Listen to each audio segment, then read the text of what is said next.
for our last session of the day. I'm super excited to end our day on this note. I'm really happy to introduce Ryan McCauley and Allison Stout from the Fuller Creative Learning Center here in East Providence, Rhode Island. They are incredibly unique in the work that they do. I don't want to give too much away. I want them to talk about their work. But it's very exciting. I'm very excited to have them here. It's such a great way to wrap up our day. And Ryan and Allison, I'll pass it on to you. Hi, everyone, and thank you for that. So let me go ahead and share my screen if I may.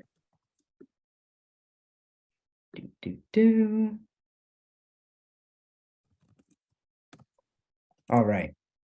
So my name is Ryan McCauley, and I am the coordinator of the Fuller Creative Learning Center. Also here today is Allison Stout, the assistant coordinator of the Fuller Creative Learning Center.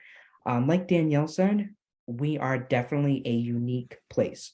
We are not a traditional branch of the East Providence Public Library. We are an extension of the East Providence Public Library. So in this photo, you can see the big sign right there with our building. The parking lot is to the right. It's not a huge parking lot, but it used to be a lending library. So I should say that years ago, it was very traditional. It got closed down in 2008. And about 6 years ago, 6.5 years ago, it reopened as a learning center. So I'm going to get ahead of myself here, but I'm going to explain why we are unique. So our mission statement is inspiring curiosity through participatory learning and community engagement. And we were asked to— Ryan, I'm sorry, may I interrupt you 1 second? It looks like we can't see your screen. It says loading. I'm not sure why. Maybe try to unshare and then reshare it again.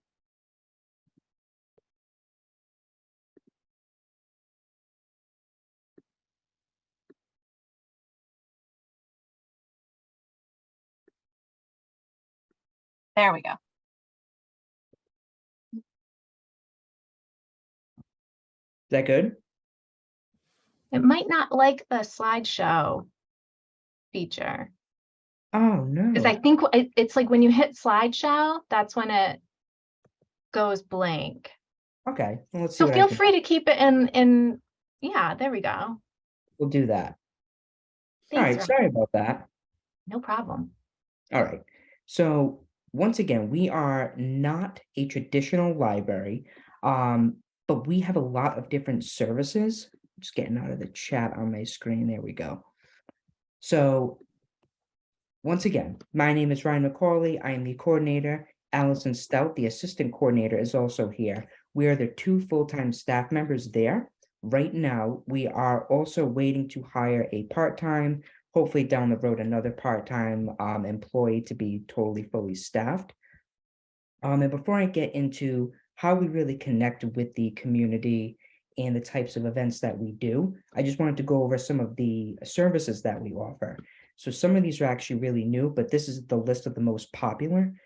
We have a 3D printer, brand new 3D printer pens, a recording studio, 10 public sewing machines, 4 virtual reality headsets. Oh, sorry about that.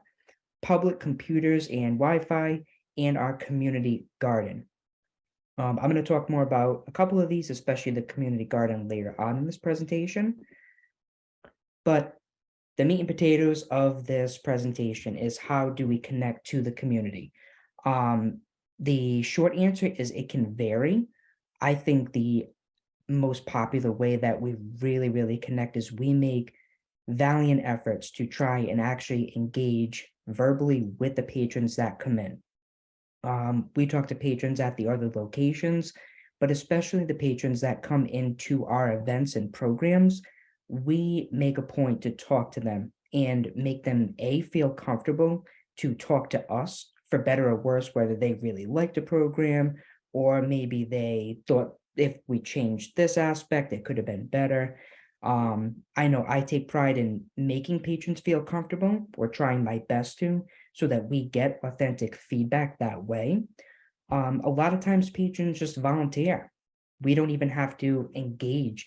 They come up to us and they will actually offer, I see you do X, Y, and Z here. I've been doing insert skill for 25 years. Would you want me to share that at the Fuller Center? So a lot of what we do is actually born that way. And I'll be giving examples throughout this presentation, of course. And a lot of times we have to get creative with what we have to offer. Going back to some of the things on the list I just mentioned, we have 10 public sewing machines. So I'm going to list a few examples of what we can do with that. And we get really creative and try and fill the gaps in people's lives that I don't want to say they didn't know they needed, but we have to really dig deep and think of what would people want and need. And a few examples of that actually, something that was very popular, how to tie a necktie. Just a basic skill like that. And it took off like wildfire, especially on the library's Facebook. Something that you can't get everywhere else.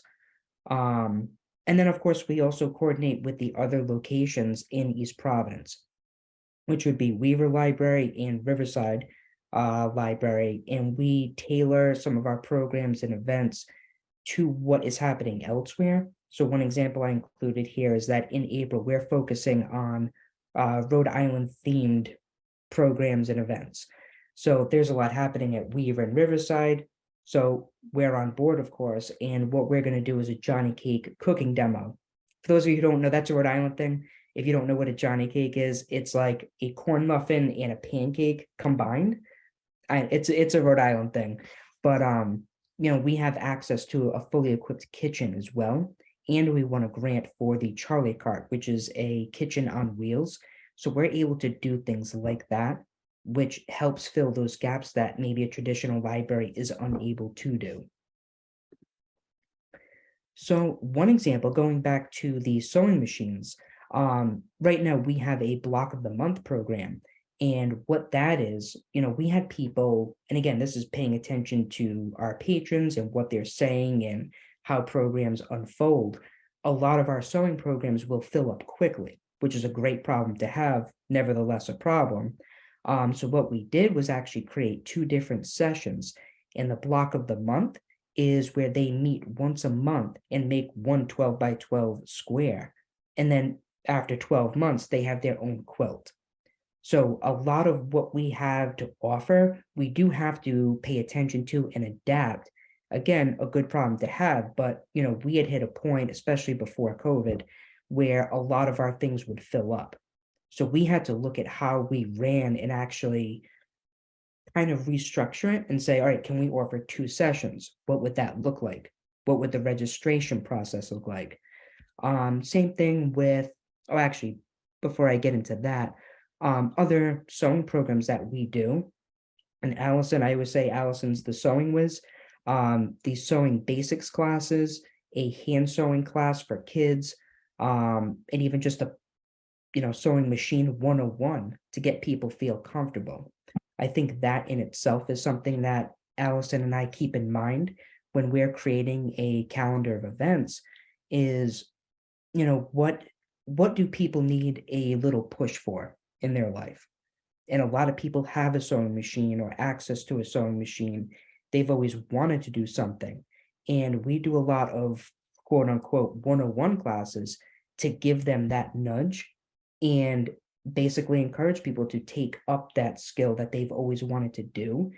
That's one of my favorite things about my job, is giving people that little push and encouragement that they definitely need. You can see that unfold as they come into our branch. And then recently, we're very excited about this. Allison and I handpicked a group of patrons that we know have been coming to the Fuller Creative Learning Center for years, that give us feedback, that know us personally and know how we operate. And what we did was establish a steering committee. So what we're going to do is have a kickoff meeting and then meet quarterly.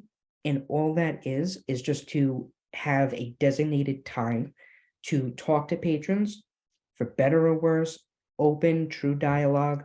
What would you like to see happen at Fuller? And of course, we can't guarantee that, but we're only a couple people, right? So we love ideas. We make people feel comfortable with giving us ideas and recommendations. A big portion of what we do is built around that. And that's authentic feedback in itself.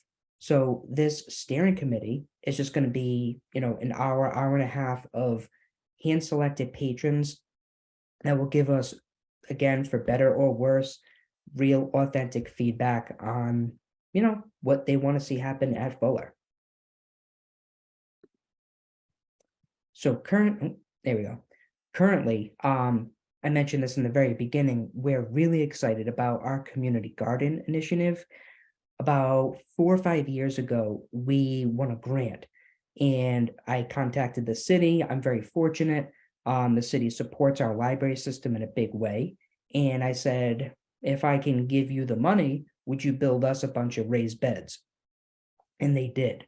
So we do a lot of course, growing, but we cook with what we grow as well. So like a farm to table program that patrons, and I should emphasize both kids and adults alike, absolutely love. So we may do, whether it's a cooking demo or even something like a kitchen knife 101 class, where you properly learn to hold a kitchen knife and actually use it correctly. And there is a correct way to do it. And we'll go out, pick herbs, spices, vegetables, bring them in and use that. So people are learning on multiple ends in just one program. And we recently got contacted by the East Providence Health Equity Zone, and they actually have grant money that they wanted to work with us and use to help us expand that. And one area of that I'm most excited is to have a handicap accessible raised bed that we actually don't have right now. So we're looking to use that money, and it's very likely the city's working with us again, which is great. But these are just some of the ways that things are born here at Fuller. And then coming up next, I have a couple pictures just to show some programs in action happening at Fuller, just to give you a better sense. I should say how we are structured is we have one major room, which is a very good sized room. I don't know the dimensions off the top of my head, but we have a projector and then tables and chairs on wheels.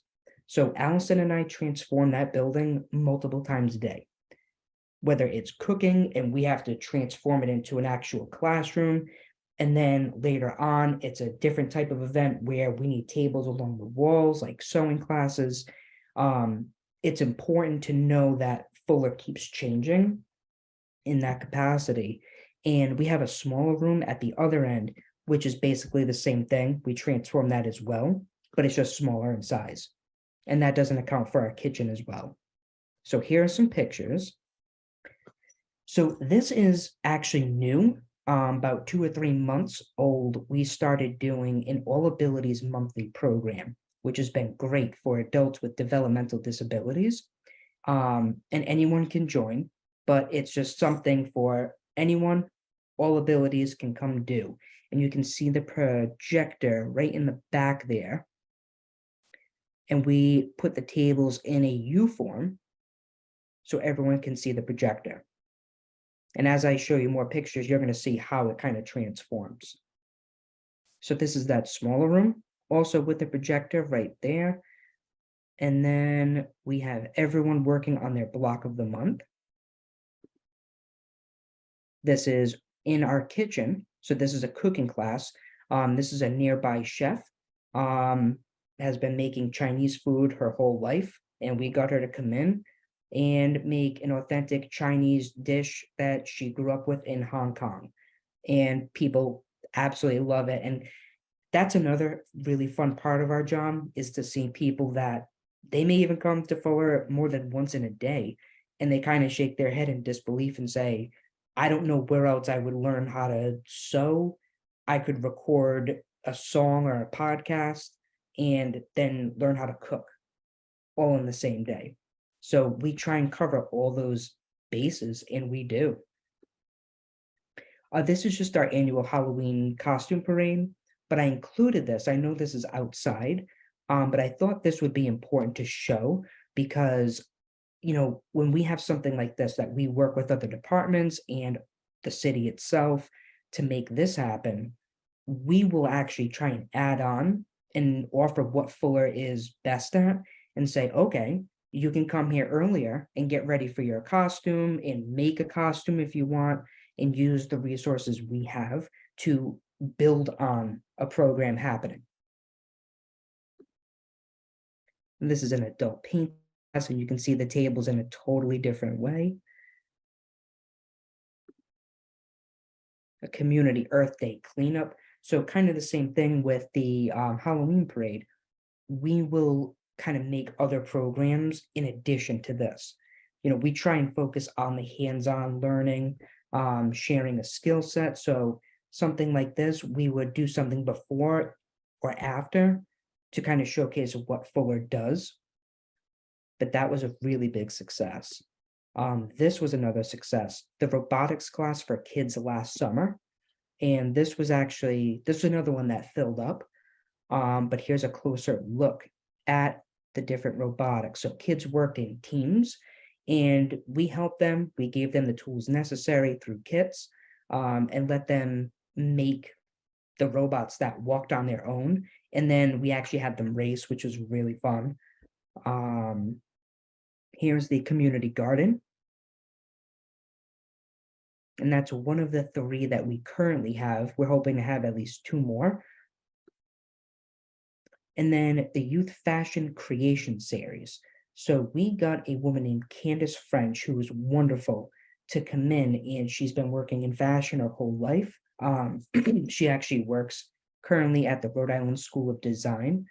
And this was a good example of how we tailored and worked with other branches, where at Weaver years ago, she did a talk, just a presentation about fashion for adults.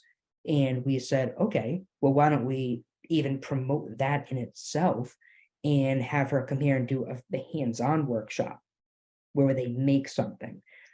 So, we had one flyer, cross-branch collaboration, where you could go to the presentation and the hands-on activity taught by the same person. These are some examples of the 3D print requests that patrons asked for. And then this is just a monthly paint night. You can see the video on the projector. And then Bob Horton from Brown University showing off some meteorites, telescopes that he has built, bringing in some telescopes that he's actually built himself. And one program a couple of years ago, we actually observed Saturn and Jupiter from our parking lot. So we had about 40 people, and we all went out and observed Saturn and Jupiter through the telescope. And just a tidbit about some of these people and individuals that we brought in. Typically how we handle that, it's always good business to do business with the library, right? But, Allison and I will tell people, we will promote like crazy. If you give us an hour and a half of your time, we help get your name out there. If we promote on Facebook, on our website, we make flyers, the local papers. So, we've established a lot of good relationships that way. And this is an example of the Kitchen Basics 101 class, where it was for all ages, and you can see kids and adults, and they're just chopping carrots and I think it's celery.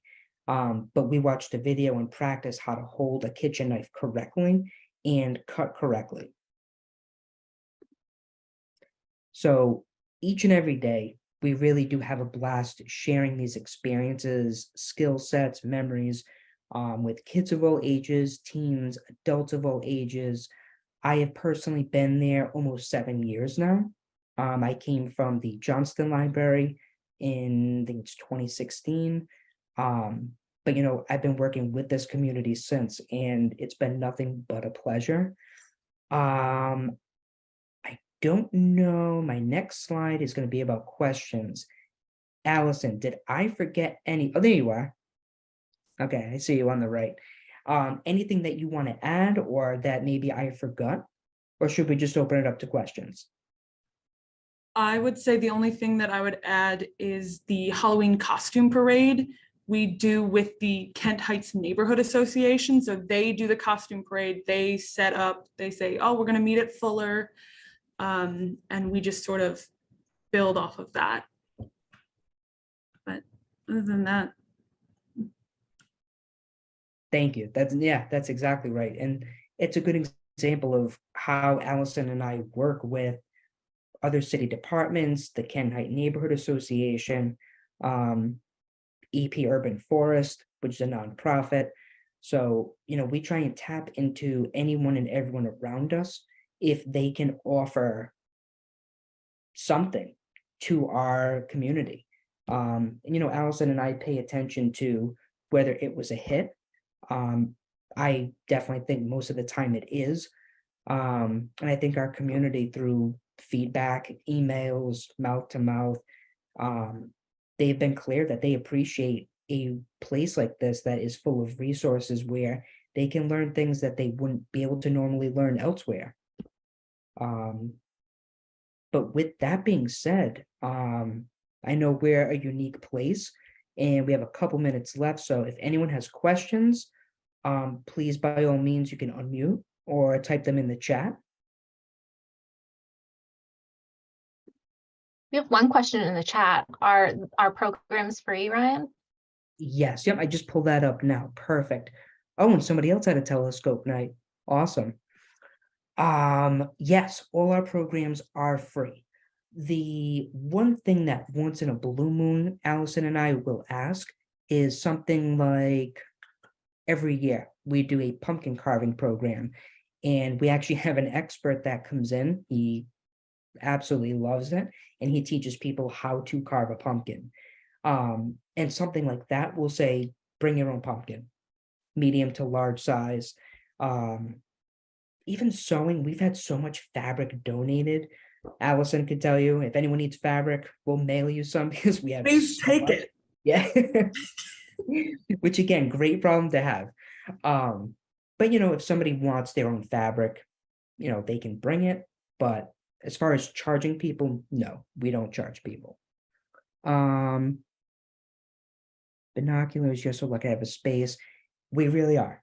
I can't emphasize how grateful we are that the city does support a place like this because not many exist. It takes some explaining because people don't automatically get what Fuller is at first glance. But when they see it, we see that light bulb go off and they realize the potential and all the resources that they can tap into in one building. But yeah, I'm just making sure there are no more questions. Ryan and Allison, I'm wondering what recommendations you might have for libraries who don't have the space. How might they go about maybe not doing the same that Fuller is doing, but sort of the spirit of Fuller, how other libraries might sort of replicate this idea of fulfilling like a very particular community needs, like you said, how to handle a knife, how to tie a tie. Yeah, just wonder if you have recommendations. The first thing off the top of my head is try and collaborate within your city or town with other departments that maybe do have space. Create a big outreach initiative that, I know staffing is an issue for so many, but if you have a vacant room at your local senior center or rec center, or even city hall, again, it's good business to do business with the library and to create and establish a system where you could send a librarian or two or, any staff to go do a program elsewhere. That gains traction. People are inherently curious. And I think Allison and I find that firsthand every day. And that's a good thing, and we tap into that. So when people are inherently curious, when they see the library at another location, they want to know why. Oh, what are you doing here? And there's kind of no better way to, get your name out there. Yeah. I would say it's also worth, and this feels so simplistic, but just talk to your patrons constantly, all the time, always. We have patrons come up to us all the time. They're like, "Hey, are you guys gonna do a writing class?" And I was like, "Well, we weren't gonna, but now we are." So that kind of stuff. They'll tell you what they want. Mhm. Yeah. And that's I said that in the very beginning. Allison's absolutely correct.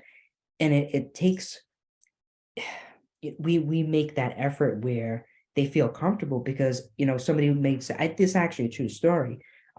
Somebody said to Allison, why don't you do hand sewing for kids? And Allison sat down, and it's not just like, oh, okay, we take it a step further. So what would you want that to look like? What age group are you thinking? And we ask those important questions, and it makes them feel involved. And I've seen Allison just did that recently with hand sewing. Lo and behold, we had a 3-week hand sewing class for kids.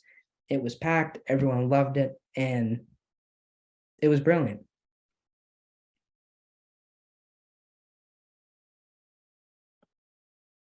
Let me check the chat, make sure there are no. Everybody wants your fabric. Oh, by all means. I was gonna say, even though, so to let everybody else know that's around, like I'm in the same state as Brian and Allison, and I will tell you this: Rhode Islanders don't go farther than a half an hour. And so I could like recreate the same programs as they're doing and get completely different population, because there's no way people are going over bridges. It's not happening. And what I would do to do some of the things that you're doing is I would just go, I would contact people in my community who are doing some of the things that they're doing. Because we don't have Fuller. I do have a meeting room and I have a computer museum right up the road. And I just grabbed Dan from the computer museum. And I'm like, hey, I want a 3D printer for like a week, and I'll just borrow the 3D printer. Or I have, I want to do a green screen program, and they'll come in and do a green screen program. So there are things around you that if you've got even a small space, utilize them, because Fuller's great. They're awesome. I've been up there, but I can tell you, patrons in my area of the state, we are the tiniest state. They're not going up there. Love you guys, but you know this. You know how Rhode Islanders are.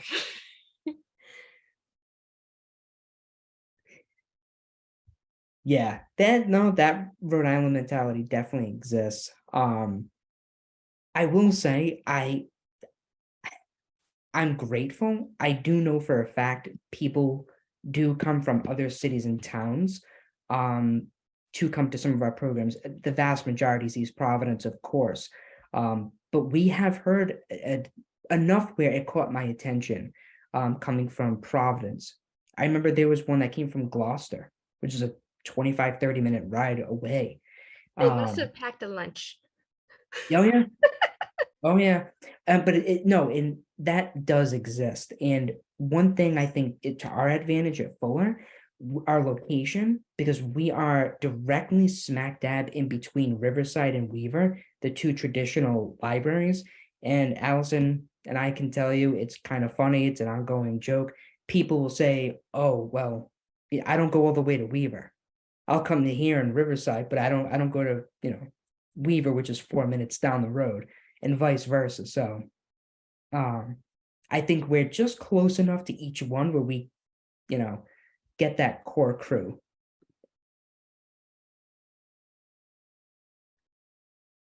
I don't see any more questions in the chat. Anyone else? There was one more I saw that was interesting about small teen attendance. And I know that this is a topic that comes up whenever we have any sessions. It's about teens. Yeah. Yeah, we are actually, and I give full credit to Allison, who has brought a new light to focusing on teen programs. And that's actually on our pretty much tier 1 of priorities right now. Hence the virtual reality headsets and 3D printer pens and the 3D printer itself. And we're hoping that those things can attract teens to come in. And we've worked closely with our new teen librarian at East Providence Public Library. So we're forming that relationship now, and we're working together to make that a priority. It already is at the other locations, but now at Fuller with, the VR headsets and whatnot. We're also starting to do, and we've got one scheduled for next month, community service. The teen librarian at the other branches has very good attendance for her regular, I think she does a weekly community service for kids who need community service to graduate. And she gets pretty good, consistent attendance of teens. And so one of the things that we're doing next month is we're going to have teens come and get community service hours by helping us set up our raised beds for the season. And anything to get them in the door the first time, they're much more likely to come back.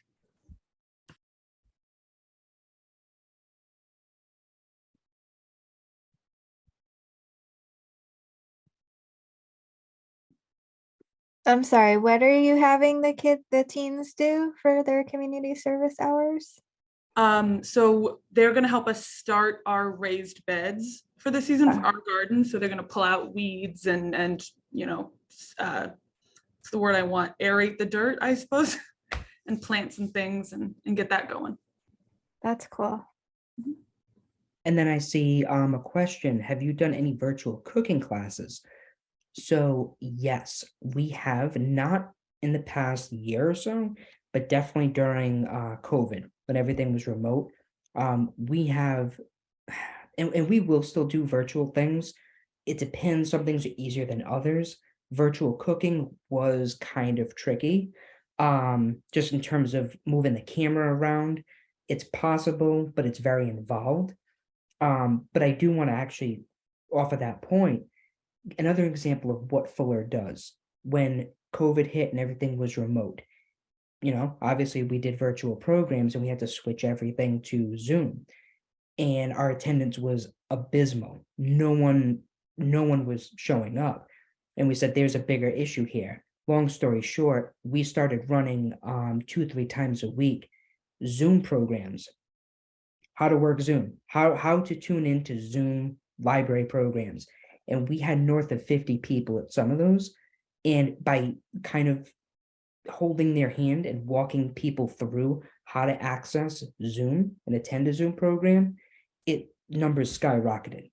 So that's another example of what we try and focus on, where Allison and I's heads are at in thinking about our community. Well, why? There should be 10 people here, 15, 20 people here. And then looking at the bigger picture and connecting the dots.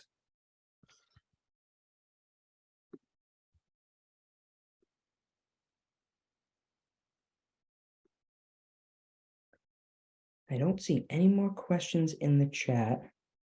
So I suppose I'll do a last call for questions. Unmute.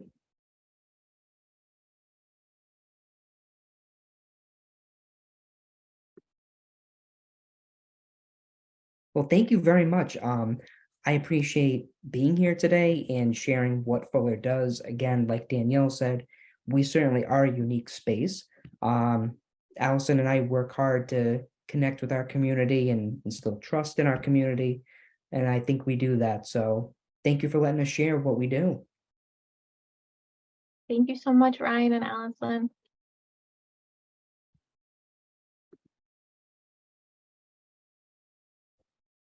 Well, I guess with that, just thank you everyone for coming. Our third annual New England Summer Summit.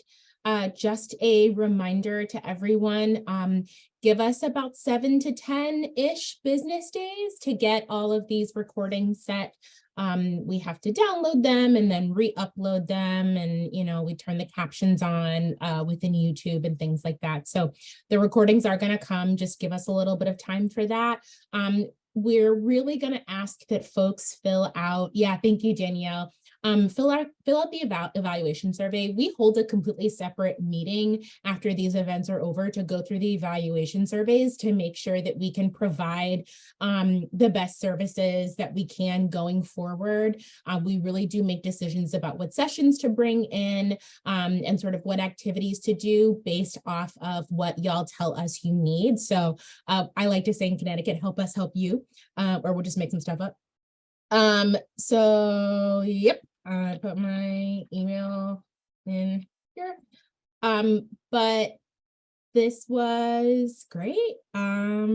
Did anyone else have, oh, and don't forget the Padlet lives. Thank you, Jonathan, for creating that. That is a living document. Continue to add ideas from your summer programming to it as you do things over the summer. Feel free to add things to it. If you are in a bit of a summer rut, go in there and like grab some idea from somebody else. If anyone missed any sessions today, don't worry about it. Those recordings are coming. Again, give us about 7 to 10 business days. Did anyone else want to add anything from any of the other libraries? I have a question. It's I don't know, it's kind of random. Someone came into our library. We have a tiny library. I live in Vermont in a small rural town. And asked about borrowing a pass for the New England Aquarium. They said some other library nearby us had one. Do you know about how to get those, or how would who would I talk to? I don't know. Massachusetts, right? Is that, yeah, No? I'm not sure. I know different states handle this differently. Our states have a lot of passes. Like I feel like almost every library has at least a pass to somewhere. I know a lot of folks, their friends of the library groups will purchase things for them, but a lot of these are purchased. Yeah, okay. Yeah. So sometimes if the library has additional funding, they'll do that. Or things will be donated depending on your state. I know our state lends state park and forest passes. Anyone with the Connecticut license plate will get in the state parks for free, but anyone else outside of them would have to pay, or they could borrow a pass, or someone could have a pass or something like that. So that's different state by state. Yeah, sorry. Did you see in the chat, Laura? So Townsend Library has them, and they can connect with you about how to. Oh, they can. Okay, that was the other library. Okay, thank you. Your emails in the chats. So that y'all can love it. Yeah. Oftentimes I think starting with like whoever the museum or place you want to go, whoever their membership person is a good first stop. If there's anybody else that you're sort of curious about, they should have, if they do a library pass, they would be usually the ones to talk to, but definitely connect with your fellow library first. Thank you. Did anyone else have any questions, or did any other consultant wanna think? Oh, Wendy, I think I saw Wendy from Barrington unmute. I did. Hi. I just wanted to share what our library does for our library pass program. Our friends group does sponsor it, and what they do is a reimbursement program. They put aside $700 a year. We're a small library, but they put aside $700 a year, and our patrons can, if they go to any museum in New England, they can bring their receipt into us, fill out the form, we submit it to the Friends, and the Friends will reimburse them up to $25 once per year per family. So it gives them an opportunity. They also sponsor a couple of our smaller local children's museums and a garden place that you can do. We have they sponsor those other small programs, but we know that the aquarium and the science museum are so expensive that it really works well for our library. So that's something you could even bring to your friends group if you're struggling and wanting to know another way to do it. Thank you, Wendy. That's great. I think the like discount for the Mystic Aquarium is like by $4, and that's not even the gas to get on the highway. So a program like that sounds really awesome. Is anybody else going to share? Oh my God, we got like 4 screens of people. Okay, well, yes, please fill out our evaluations and communicate with us. There's sections, open-ended sections to give us a bit of insight on what it is that you'd like to know.